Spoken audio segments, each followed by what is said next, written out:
West Coast Cookbook and Speakeasy with Chef Justice Putnam. Netrootsradio.com.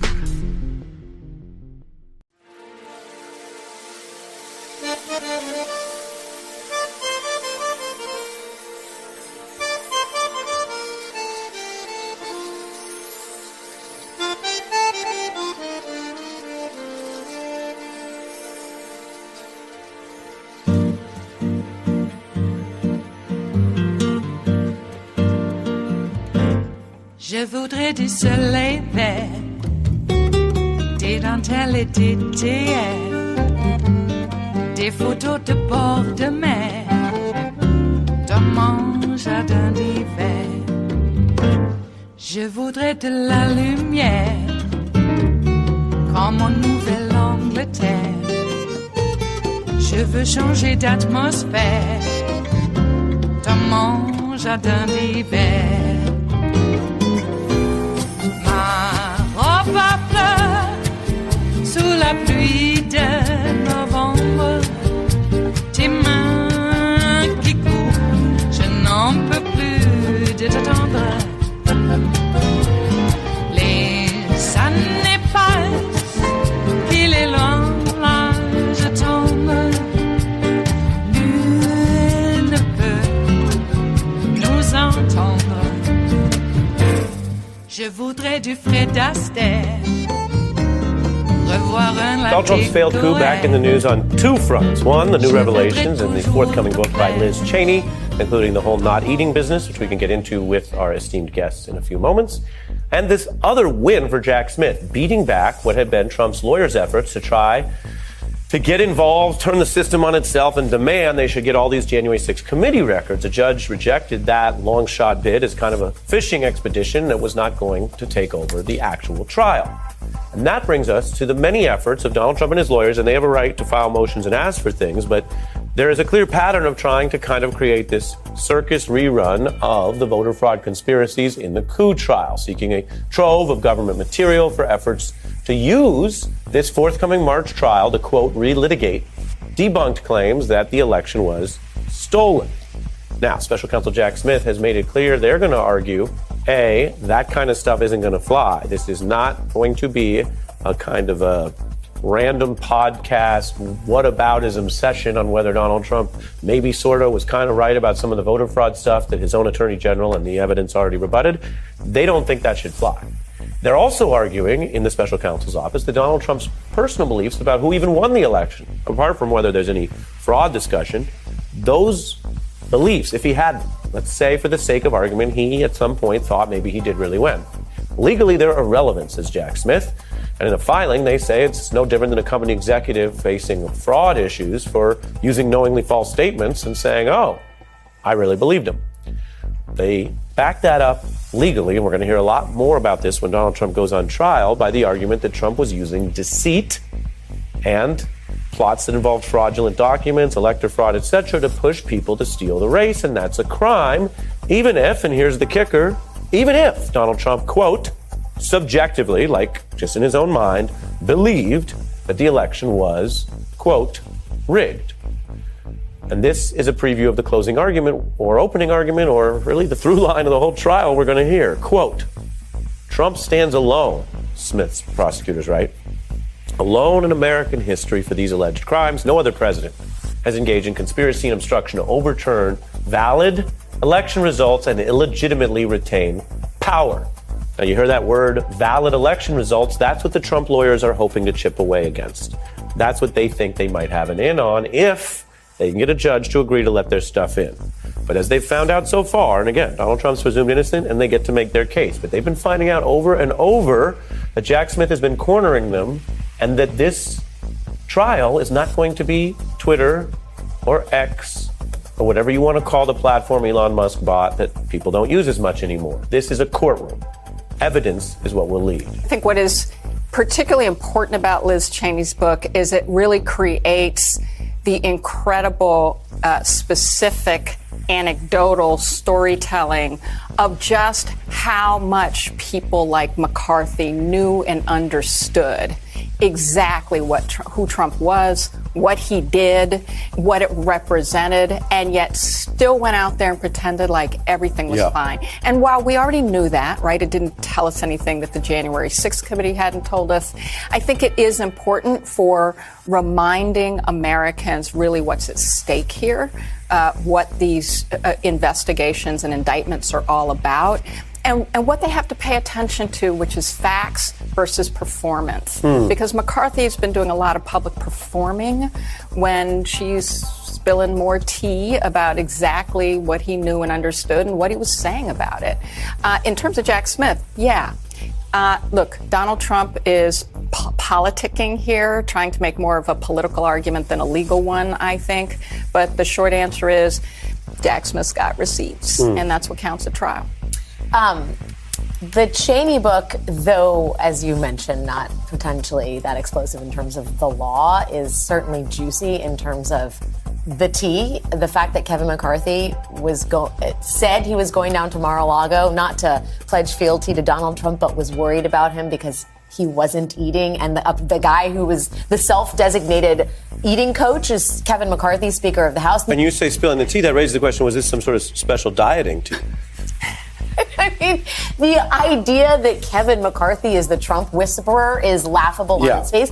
But I also think it's notable that, even before Mike Johnson is elected Speaker, she finishes writing this book before Mike Johnson is elected Speaker of the House, and goes out of her way to name check Mike Johnson as an architect of Republican despair, basically rounding up Republican votes to sign on to a foolish amicus brief that even the Supreme Court didn't take seriously. I mean, even before he was anybody, which was like basically yesterday, Liz Cheney understood Mike Johnson to be a bad actor. So I think that says a lot about the Republican Party. And the other thing that stuck out to me was the way she mentions an anecdote with George W. Bush, where he, behind the scenes, writes her a note and effectively congratulates her for standing strong in the face of so much opposition and criticism. And I remember thinking all of yesterday that, at once that's understandable, and I suppose in some way that's laudable for a former president to reach out and pledge his support. But why behind the scenes? Because if you George W. Bush, are not going to make your disdain and dismay known now, when then, right? The former president has, as you talk about often on your show, this show, tried to stage a coup, tried to shred the Constitution. If you're not going to raise your hand and say that's wrong, why bother? I mean, what is the point of passing a note to Liz Cheney? I think you put that well, and that's why some of these stories can be offered as, oh, this happened, or isn't this interesting? And there's layers beneath it that I'm not sure everyone has maybe completely, accounted for of how you're going to look. And another one that's in that vein is, and let's not forget, these are people who are lawmakers. They write laws that send people to prison, sometimes get people executed. They decide foreign policy questions that send people off to fight and die. Yeah. The Cheneys have the history with that, and she's saying, okay, I'm defending democracy. Then you got these other folks who admit they are so afraid of the very people who stormed the Capitol, right? And this is how things get worse. This is how you lose a democracy. There's nothing new about political terrorism in the United States. But if you're going to send other people off to die and you're going to ask the police to protect you, which the Capitol Police did, we all saw, what does it mean when, as Cheney writes, one Republican told Cheney he knew what Trump had done was impeachable, but he was afraid voting to impeach would put his wife and new baby in danger? Maya. So that's exactly why democracy is in danger, is because you create a culture like Donald Trump created, which one says there will be retribution if you're not loyal to me, right? That's what a lot of what we have seen from Donald Trump has created, but also his power in the party is about the fact that so many people will act, including the way they acted on January 6th, if he sends the right signal. But that means that not only do you have a party that has enabled norm breaking, it's also enabled law breaking, and it's created a chokehold on democracy that says even when we know it's wrong and dangerous, for whatever reason, whether it's our power or our fear, we're going to stay silent and we're going to go along with the lie. And you get the sense that sentiment, I know it's wrong, but I'm just worried about my own personal either career or family or safety or whatever. But the personal has so trumped the national. And I imagine she talks about Mitch McConnell in there. She doesn't have, it's not exactly a stinging rebuke, but it is a gentle rebuke, I suppose, because McConnell fully understood what Trump did. He was ready to hold him accountable, and then that sentiment sort of dissipated as time went on.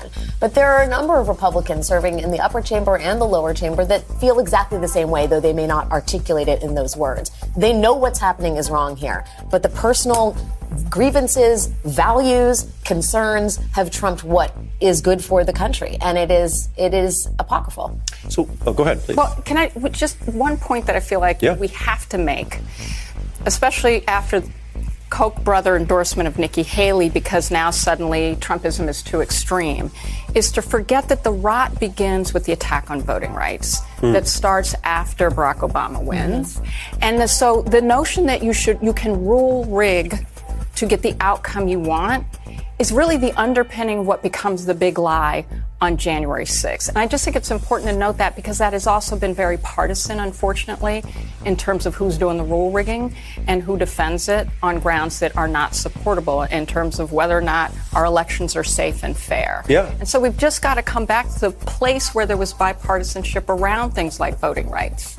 Just fundamental points about democracy where the people decide and the rules matter and they have to be fair. Yeah. And so to take that's the substance and the law, and then the trial is the coup trial in March is going to do what it does. And then the politics, I'm curious what you think, Alex, because we talk to all these folks, we interview people, we talk to people on air and off, and there is a concern among the reality-based sort of people who want to win Republican elections, and they're concerned that if Trump is convicted, even if he is not incarcerated by November, that being convicted is bad. It hurts him with a certain number of groups, and if he's locked in as the nominee, it will be bad for the Republican Party. That's one piece. The other is, and we don't talk about this all the time, but if he gets a mistrial, I don't think the DOJ on precedent, you can weigh in, will run it again.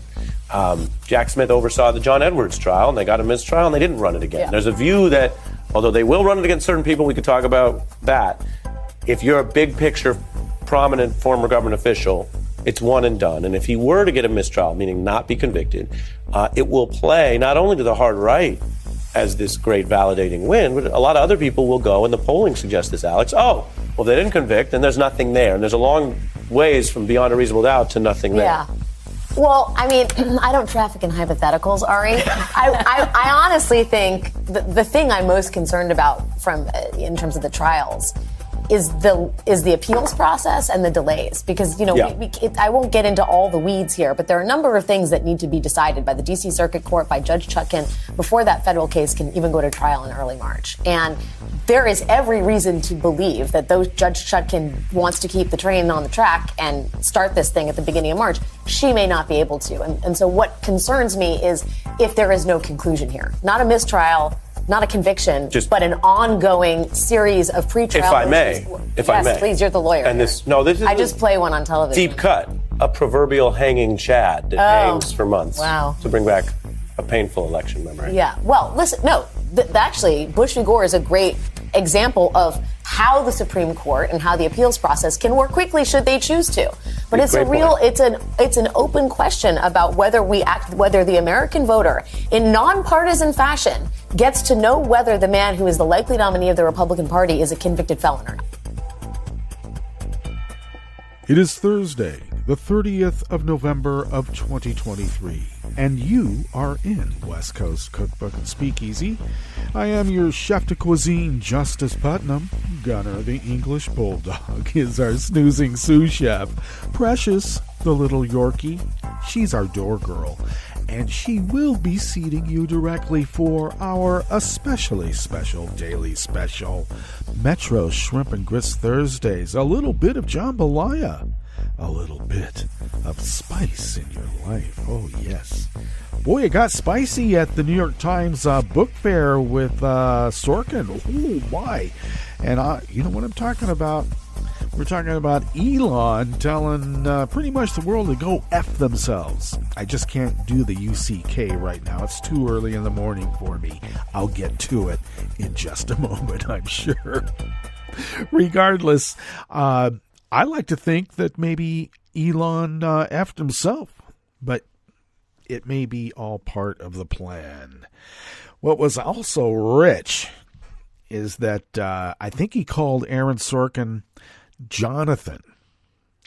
No, and under this was I'm paraphrasing, but the quote went somewhat like this: "I'm only here because I'm your friend, or you're my friend, Jonathan." And Aaron Sorkin said, "My name's Aaron." But okay, that's how that goes. I think it's Aaron. I don't know. There's a lot of Sorkins out there. You got to keep track. Okay, so that was rather rich, and of course Linda Valcarino. What's her name again? She's out there just dissembling right and left. She's saying that that Twitter. Well, I call it Twitter, and so do you. I'm not calling it X, but she says it's a unique and amazing intersection of free speech and Main Street. Oh my God, it sure is unique and amazing, like 1970s Times Square. Except this time it's got Nazis honking in front of the strip joints and KKK Christian white nationalists selling unfiltered dietary supplements and digital billboards of international escort services. Oh my. Yeah, that's what it's unique and amazing. An intersection, I'll say. Okay, well, Elon was wearing lipstick. What's up with that? Is that a side effect of ketamine? He looked bad, really bad. I actually mentioned on social media that if you're gonna wear, lipstick, and I got to tell you, I have no problem with transphobes wearing lipstick now and then. But if you're going to do that, at least put on a little base foundation to hide the splotches, because they really show up when you got the red lipstick on. Come on. Yep. You live long enough, you either form a really weird opinion or you learn stuff, which I guess both could be true.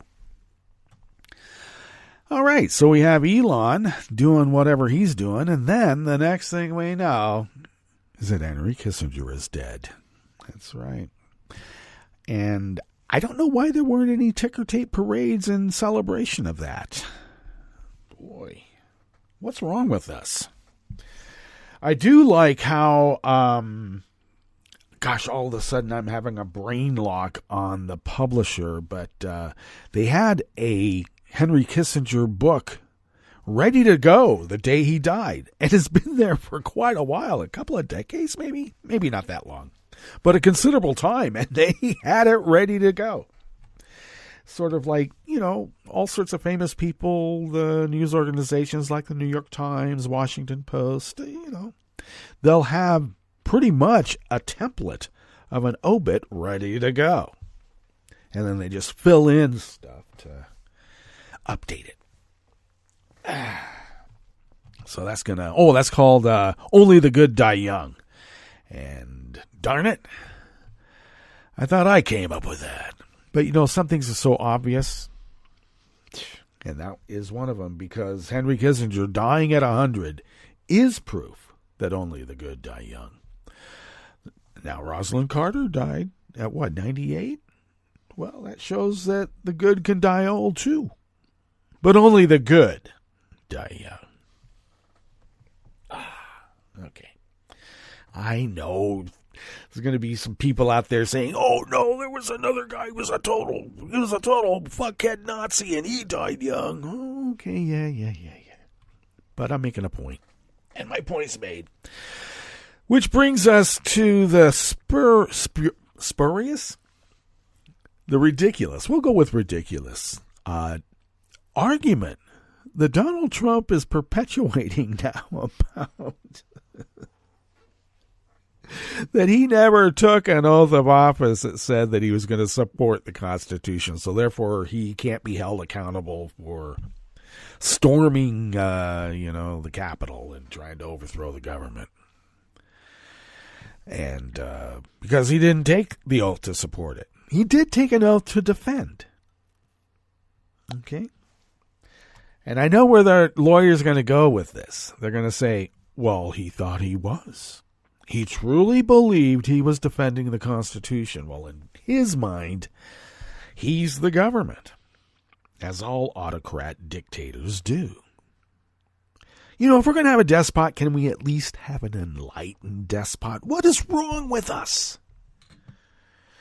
Oh, God. Being run by the Confederacy of Dunces.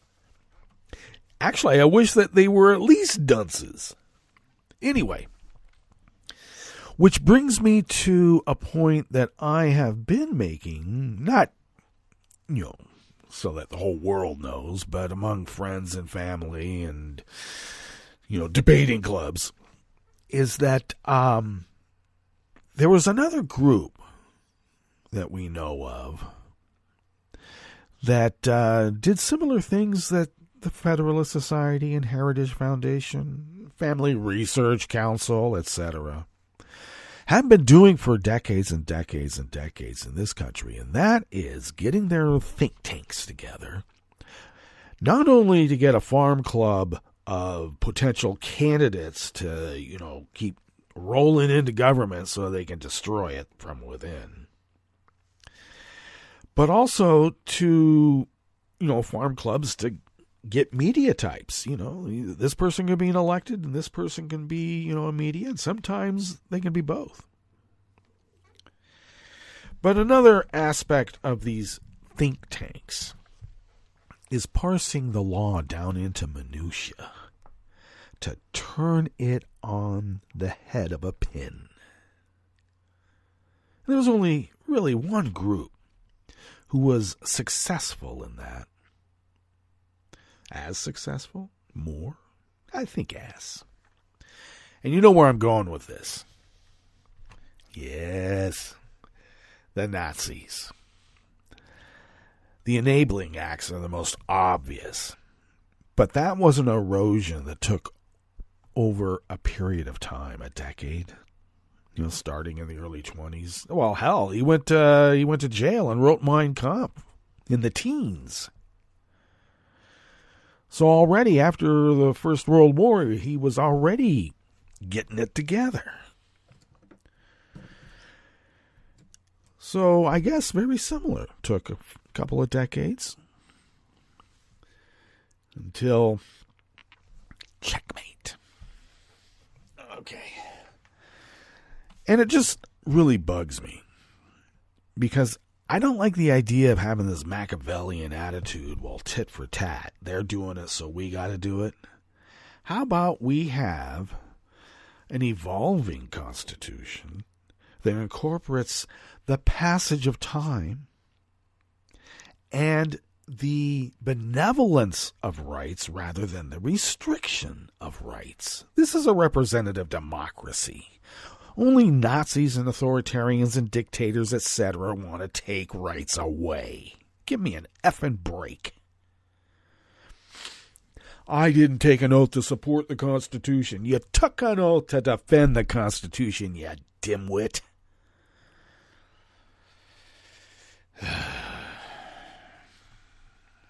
But you can also say, the lawyers told me. Yeah, the lawyers from the Federalist Society. Sitting in their little think tanks with their little legal microscopes, trying to reconstruct the DNA of the United States Constitution to fit whatever it is they're trying to fit. Holy hell. All right. Well, at least we can celebrate Henry Kissinger praying with Richard Nixon in hell. What do we have in store for you in this fabulous salon that we call West Coast Cookbook and Speakeasy for you today? Well, let's see. Oh, good. Yes. Well, on the rest of the menu, we already went through, Jack Smith, Trump's prison fears. That's right. Well, on the rest of the menu, the New York court-ordered financial auditor caught Trump sneaking $40 million from the Trump organization into a personal bank account. The hits keep coming, huh? Oh, yes, they do. Los Angeles County reported that hate crime surged in 2022, with nearly 75% of them violent. Like I said, the hits keep on coming. And the nation's top cybersecurity agency warned that water utilities are vulnerable to hackers after the Pennsylvania Water Authority was attacked. After the break, we move to the chef's table, where Canada says Google will pay 100 million Canadian dollars annually under the country's new Online News Act. And Vice President Harris will attend the COP28 climate conference in Dubai. All that and more on West Coast Cookbook and Speakeasy. Bon appetit.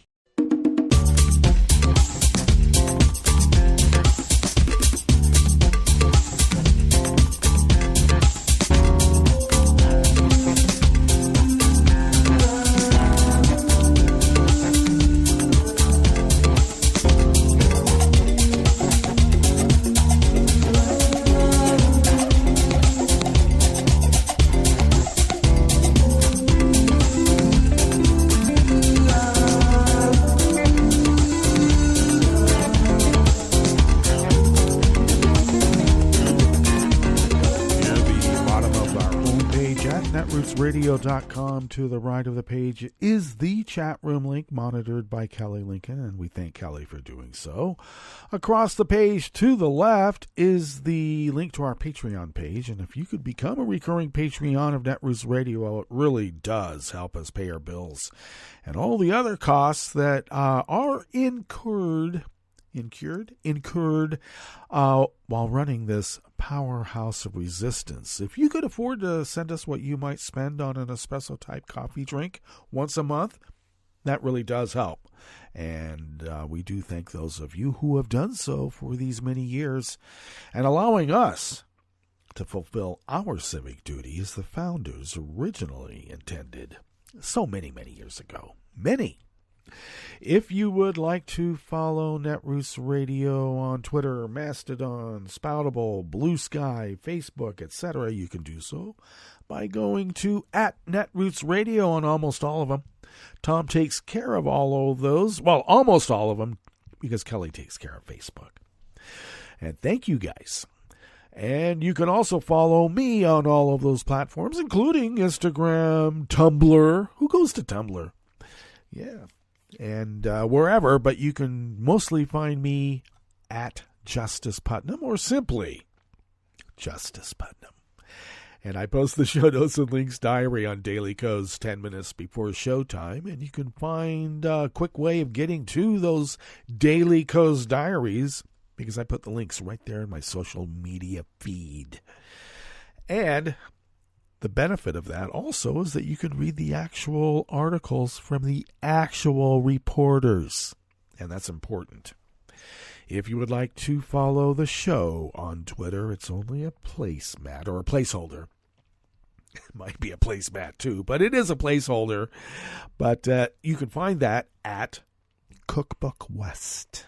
And most importantly, if you could pick up podcasts by way of Spreaker, TuneIn, iHeart, YouTube, iTunes, etc., etc., etc. Did I say YouTube? Yeah, it's everywhere. That would be grand. You're just not going to be able to find podcasts on Stitcher. Not any podcasts. And you know why, because I've been telling you for a long time. So there. Okay. Let us now tuck into this first offering. Oh, I should mention, yes, Shane MacGowan passed away, and he was the lead singer of the Pogues. And a poet of the streets, one might say. As large trucks happen to be driving by with their very loud engines, how dare they? Anyway, Shane MacGowan has passed at age 65, and I guess Henry Kissinger is reported to have exclaimed as, if not his last words, pretty close, getting kind of pissed off that he was going before Shane MacGowan. Well, Shane MacGowan outlasted Henry Kissinger, and a lot of people didn't think that was possible. Lots. All right. This first, I also turned around and saw that George Santos during the break. I caught up on some of the news that I decided I was going to put myself in a bubble to prevent from getting more info, because now I feel compelled to tell you. Santos looks like he's going to be coming under a vote for expulsion tomorrow, which to me is telling, because I've worked in a lot of businesses. And if you're going to fire somebody, you know you got to do it, but you kind of, in some ways, still feel sorry for them. They always get fired on a Friday. If you hate the mofo, you make them come in on Monday and fire their ass then. Sometimes at the end of the day. Sometimes right at the top. If you really hate them, make them come in. I don't know. I always thought if you really hated them, you make them work that Monday, then fire their ass. But, not that I ever did that stuff, but I was in companies that did that. I hated being cruel to people, even if you disliked them tremendously. But regardless, this guy is getting fired on a Friday, not on Monday. Like I said, it's telling. All right. This first offering here in the Bistro Cafe of West Coast Cookbook and Speakeasy is by Jose Pagliari from the Daily Beast. A court-ordered financial auditor has caught Donald Trump quietly, I like to say secretly, moving $40 million from the Trump org into a personal bank account, seemingly so Trump can pay his whopping $29 million tax bill. Yeah, I'll pay off the 30, and then I'll have almost 30. I'll have another 10 mil. Spending cash.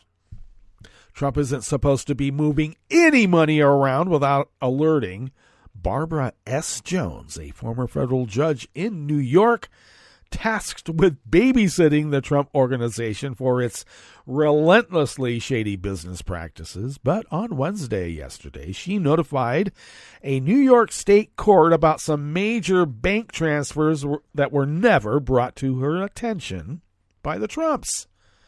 Jones described the way she discovered the Trump family company once again breaking the rules during an audit of its finances in recent months. In the run-up to the ongoing bank fraud trial that threatens to vaporize the real estate company and boot the Trumps from the business world, God, when you put it that way, it's like, man, God, I hope that happens.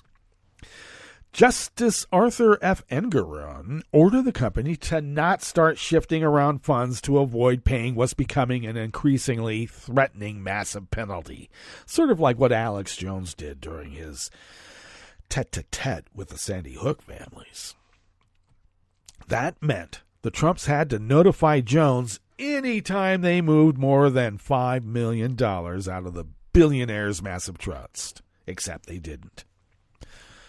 I guess you could argue that you said billionaire and I'm not. Would he? I don't think so. Jones said she and her team recently spotted unusual activity when reviewing 10 months of bank statements from 12 separate accounts belonging to the Donald J. Trump Revocable Trust.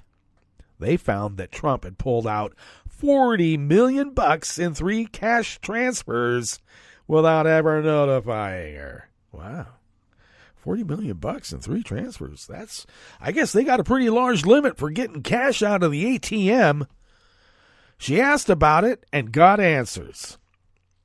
These transactions included a cash transfer of $29 million to Trump, which I have confirmed was used for tax payments, she wrote. But the rest apparently went to cover Trump's mounting legal costs following a searing jury verdict in May that determined he sexually assaulted the journalist E. Jean Carroll and slapped him with a $5 million penalty. I think that it was actually rape. Sexual assault, I think it was actually rape.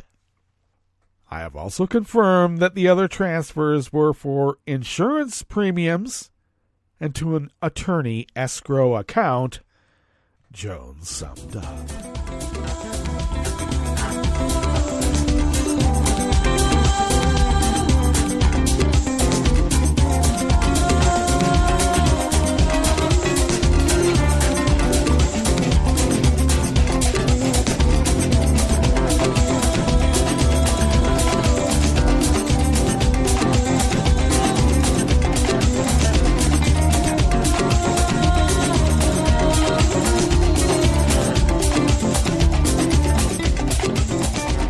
Rebecca Ellis of the Los Angeles Times brings us this next offering here in the Bistro Cafe of West Coast Cookbook and Speakeasy Metro Shrimp and Grist Thursdays. Hate crimes in Los Angeles County surged in 2022 to the highest level in 2 decades, according to a report released yesterday, Wednesday, by the County Commission on Human Relations. The report, which the county has produced annually since 1980, found that at least 929 people were victims of hate crimes in that year, an 18% increase over 2021. It is the largest total the county has reported since 2001, according to the report.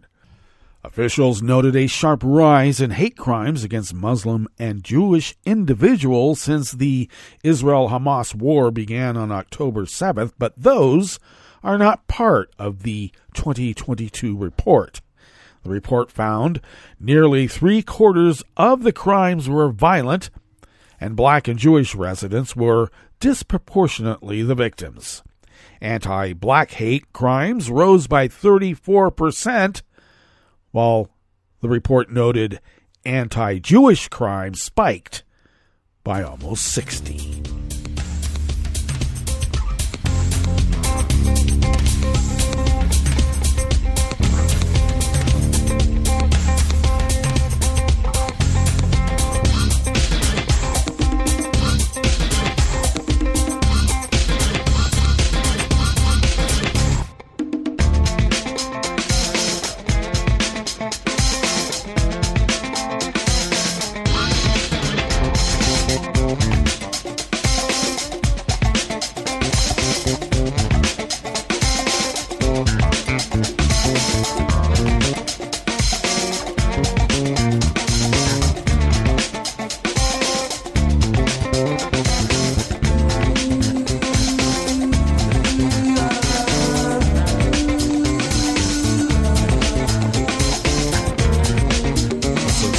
Press staff brings us this final offering here in the Bistro Cafe of West Coast Cookbook and Speakeasy. Hackers are targeting industrial control systems widely used by water and sewage treatment utilities, potentially threatening water supplies, the top U.S. Cyber Defense Agency said after a Pennsylvania water authority was hacked. The U.S. Cybersecurity and Infrastructure Security Agency issued the warning on Tuesday night, 3 days after hacktivists shut down a piece of equipment at the Municipal Water Authority of Alquipa, Pennsylvania, or is it Alquipa, just outside of Pittsburgh. The hack effectively idled pumping equipment in a remote station that regulates water pressure for customers in 2 nearby towns. Crews switched to manual backup, officials said. The attackers likely accessed the device by exploiting cybersecurity weaknesses, including poor password security and exposure to the internet. I wonder what they were searching. The Alquipa Water Authority did not respond to messages on Wednesday. Yeah, well, they were busy. The equipment identified as vulnerable is across multiple industries, including electric utilities and oil and gas producers. It regulates processes, including pressure, temperature, and fluid flow, according to the manufacturer. While there is no known risk to Pennsylvania towns' drinking water or water supply, the Cyber Defense Agency urged water and wastewater utilities across the U.S. to take steps to protect their facilities. Well, I think there is a risk then. The equipment at issue is made by Israel-based Unitronics, which also did not immediately respond to queries about what other facilities may have been hacked or could be vulnerable. According to Unitronics' website, the controllers at issue are built for a wide spectrum of industries that were just listed above. The Biden administration has been trying to shore up cybersecurity and U.S. critical infrastructure with no help from the MAGA Republicans, I might add. More than 80%, which is privately owned. and has imposed regulations on sectors including electric utilities, gas pipelines, and nuclear facilities. But many experts complain that too many vital industries are permitted to self-regulate, and administration officials want software providers to also assume a higher burden for safety. Indeed. All right, let us get to our break, and when we get back from that break, we will go through weather from around the world, and we will finish up with the stories that we have curated for you today. You are listening to West Coast Cookbook and Speakeasy, and we will be right back. You are listening to netrootsradio.com. Please hang up and try again.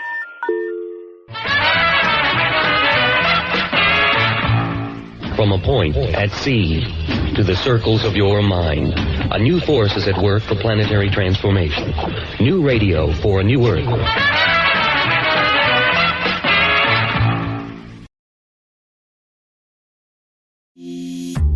This program is presented by the Centers for Disease Control and Prevention.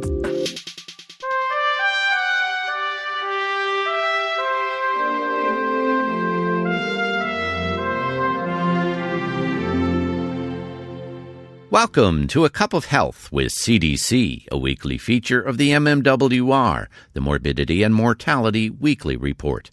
I'm your host, Dr. Robert Gaines.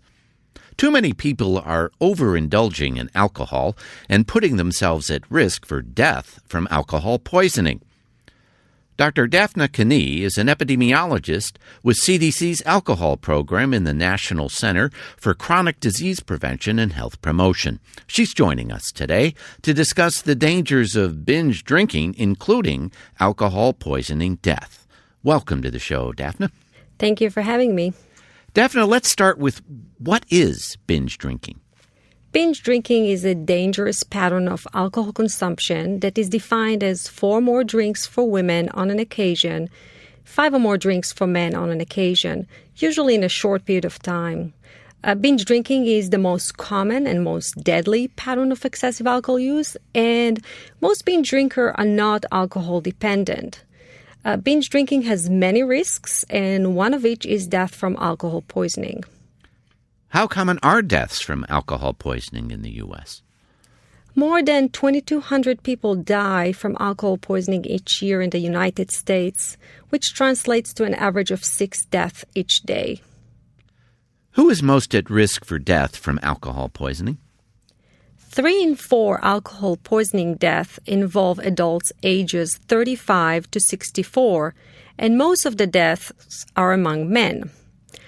Non-Hispanic whites has the most number of deaths from alcohol poisoning, though alcohol poisoning death rates are highest among American Indians and Alaska Natives.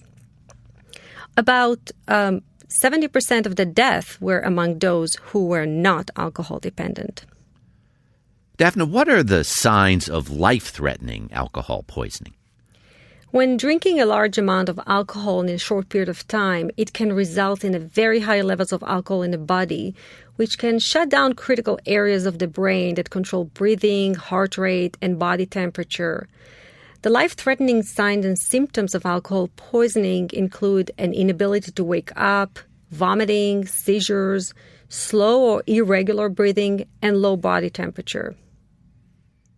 What are some ways to prevent deaths from alcohol poisoning? First and foremost, don't binge drink. If you choose to drink, do so in moderation, up to 1 drink a day for women, up to 2 drinks a day for men. And get help for anyone experiencing life-threatening signs of alcohol poisoning. The key to prevent alcohol poisoning death is to prevent binge drinking. Where can listeners get more information about binge drinking and alcohol poisoning?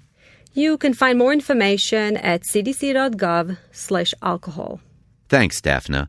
I've been talking today with CDC's Dr. Daphna Kani about the dangers of binge drinking and alcohol poisoning. Remember, more than 2,200 Americans die each year from alcohol poisoning. Life-threatening signs of alcohol poisoning include vomiting, seizures, inability to wake up, slowed or irregular breathing or heart rate, and bluish skin tone. For anyone exhibiting these signs, call 911 or get the person to a healthcare facility immediately. Until next time, be well. This is Dr. Robert Gaines for A Cup of Health with CDC. For the most accurate health information, visit www.cdc.gov or call 1-800-CDC-INFO. Hi, it's Tom. Could we humbly suggest your donation to netrootsradio.com? All we've got to run this 24-hour powerhouse of progressive resistance radio is what comes out of our own wallets. And you are our biggest donor. And it doesn't take much, $3, $5. Just go to the bottom of our netrootsradio.com page and hit our secure donate button. Heck, you can even make a recurring contribution.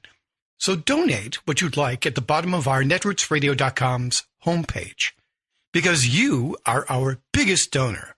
netrootsradio.com. Together, we are Resistance Radio.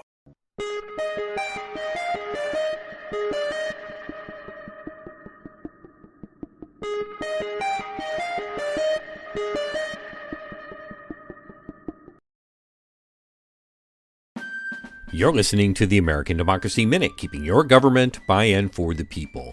A former New Hampshire GOP state representative who repeatedly voted for so-called election integrity laws has been arrested for a Class B felony of wrongful voting, among other fraud charges.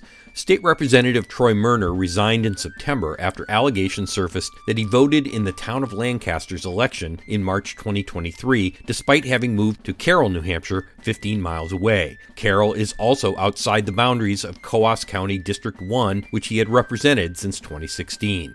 In the state attorney general's statement, Murner apparently not only voted in a town in which he was not domiciled, he also allegedly falsified the mileage reimbursement documents he submitted as a state representative. WMUR reports that Murner told investigators he didn't think he had done anything wrong, but in 2017, Murner voted for SB 3, a voter suppression bill passed and signed by the governor, which tightened domicile rules to keep college students from voting in state and local elections. The law was later struck down by the courts. He also voted for affidavit ballots, which are conditional on a new voter proving his or her residency, and for several other anti-voter bills. If convicted, the wrongful voting felony charge would prohibit Murner from ever voting in New Hampshire again. The falsification charges are misdemeanors and jail time is unlikely. We have a link to local reporting and the AG statement at AmericanDemocracyMinute.org. I'm Brian Beal. I'm Rick Smith, and this is Labor History in 2. On this day in labor history, the year was 1854. That was the day that Mary McDowell, known as the Angel of the Chicago Stockyards, was born. Mary's father brought the family to Chicago from Cincinnati after the Civil War. Her family was friends with U.S. President Rutherford B. Hayes, and as a young woman, she spent a month in the White House as a guest. Mary received her college degree and worked as a teacher for a wealthy family in New York. But living and working among the wealthy was not to be the course of her life. She returned to Chicago and became a kindergarten teacher at the famed Hull House. She then became the head of the University of Chicago Settlement House in the back of the yards. The Settlement House served the diverse neighborhoods around the Chicago stockyards. The community center included a library, play lots, gymnasiums, and classrooms. Mary and her settlement house supported the rights of workers to form unions and to have safe working conditions. In 1903, Mary became the head of the Illinois chapter of the National Women's Trade Union League. The Pittsburgh Press reported on an incident that captured the spirit of Mary McDowell. The city of Chicago had a practice of using garbage to fill holes in the streets surrounding the stockyards.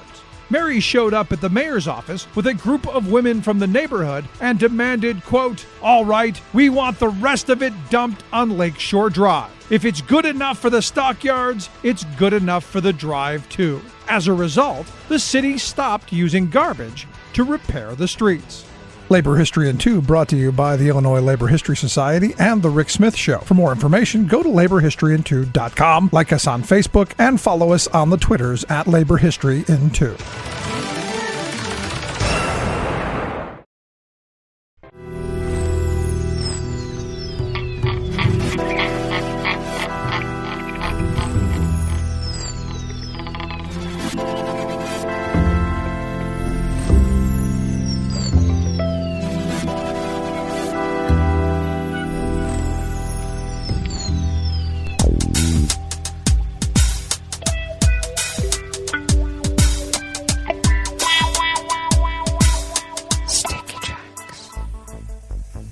Thank you for accompanying us here to the Chef's Table at West Coast Cookbook and Speakeasy, Metro Shrimp and Grits Thursdays.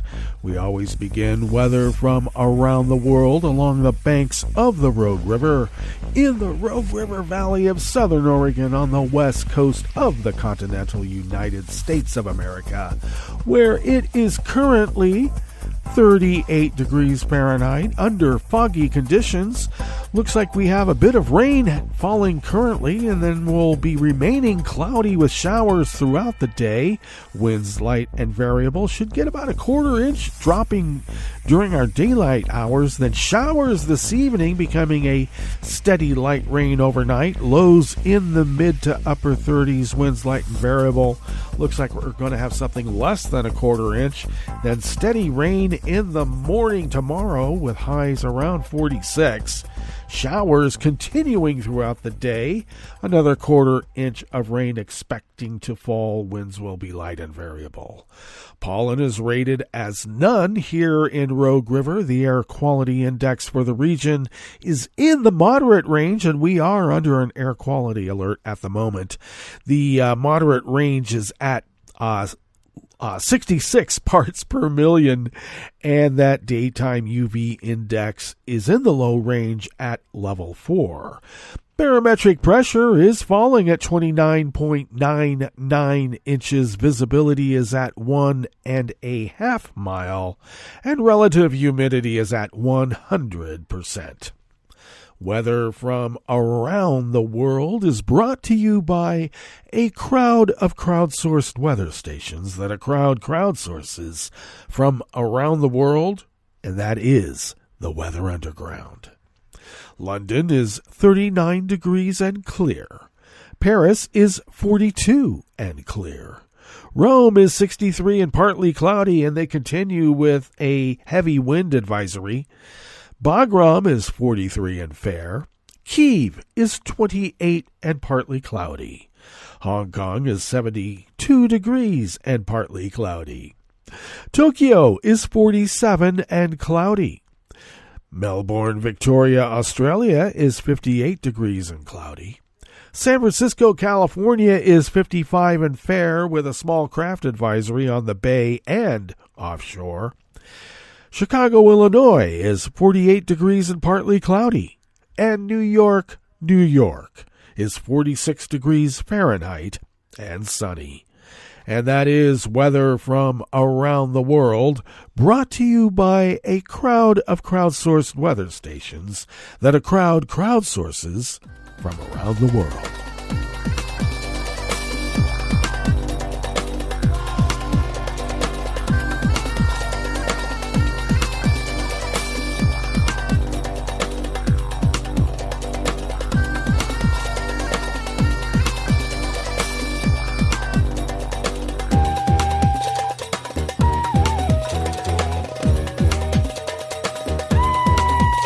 Rob Gillies of the Associated Press brings us this first amuse-bouche here at the Chef's Table at West Coast Cookbook and Speakeasy, Metro Shrimp and Grits Thursdays.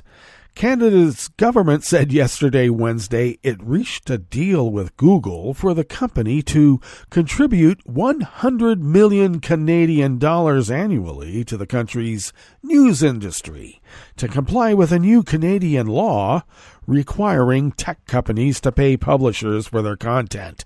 The agreement removes a threat by Google to block the ability to search for Canadian news on Google in Canada. Facebook and Instagram parent company Meta already has been blocking Canadian news since earlier this year. Also Irish and other EU countries as well.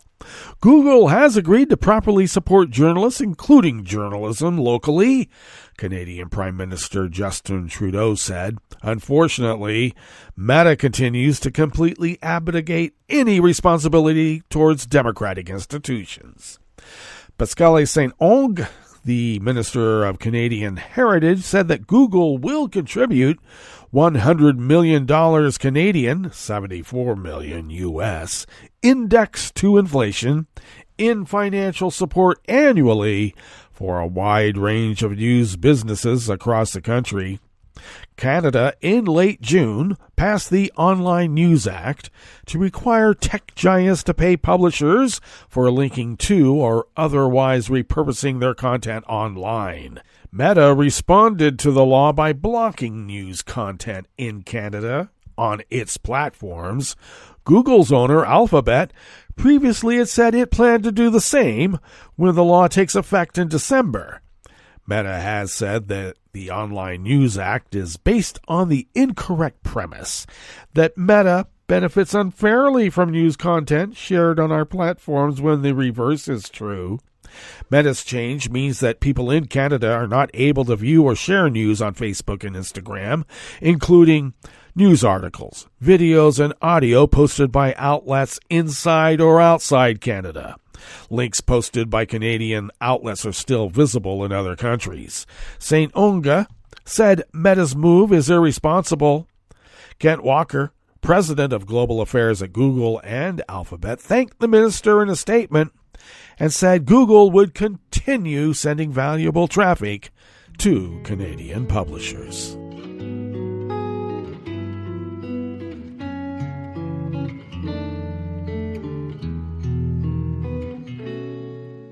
Je te donne ce mon amour pour la vie entière, la promesse de me trouver à tes genoux. Aussitôt que tu m'appelles, rester toujours fidèle, c'est tout, c'est tout. Je te donne tous mes printemps, mes étés de mer, mes automnes quand les feuilles tombent partout. Si ce n'est pas une bonne affaire, je te donne tous mes hivers. Chris Megarian of the Associated Press brings us this final amuse-bouche here at the chef's table at West Coast Cookbook and Speakeasy. Vice President Kamala Harris will join the U.S. delegation to Dubai for the annual United Nations Conference on Climate Change, the White House said yesterday, Wednesday. This weekend's trip for COP28 appears to have been hastily arranged since her staff recently said she had no plans to attend. White House officials did not explain the change in plans, but the announcement comes after criticism of Joe Biden's decision to skip the summit. He's also no longer expected to make a promised trip to Africa before the end of the year. The White House said Biden spoke Wednesday with President Mohammed bin Zayed of the United Arab Emirates, which is hosting COP28. According to an official summary of the call, Biden said Harris will showcase U.S. global leadership on climate at home and abroad and will help galvanize increased global ambition at this critical event. Secretary of State Antony Blinken, Special Envoy John Kerry, Climate Advisor Ali Zaidi, and Clean Energy Advisor John Podesta are going to Dubai as well.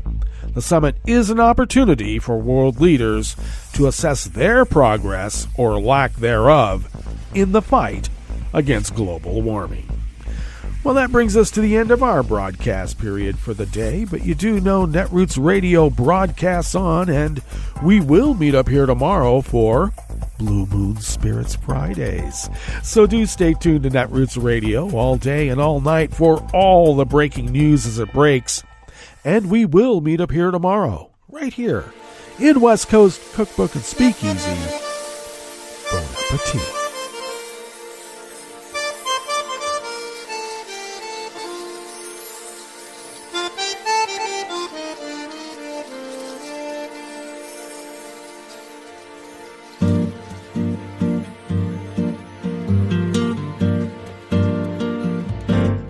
Je voudrais du soleil vert, des dentelles et des théières, des photos de bord de mer, dans mon jardin d'hiver. Je voudrais de la lumière, comme en Nouvelle-Angleterre. Je veux changer d'atmosphère, dans mon jardin d'hiver. Ma robe à fleurs sous la pluie de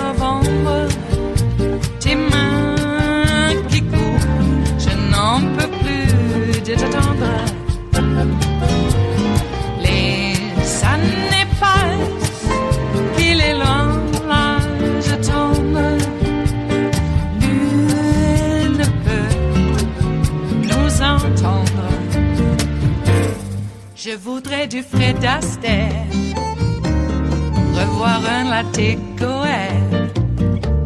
Je voudrais toujours te plaire dans mon jardin d'hiver. Je veux déjeuner par terre comme au long de golfe clair, t'embrasser les yeux ouverts dans mon jardin d'hiver.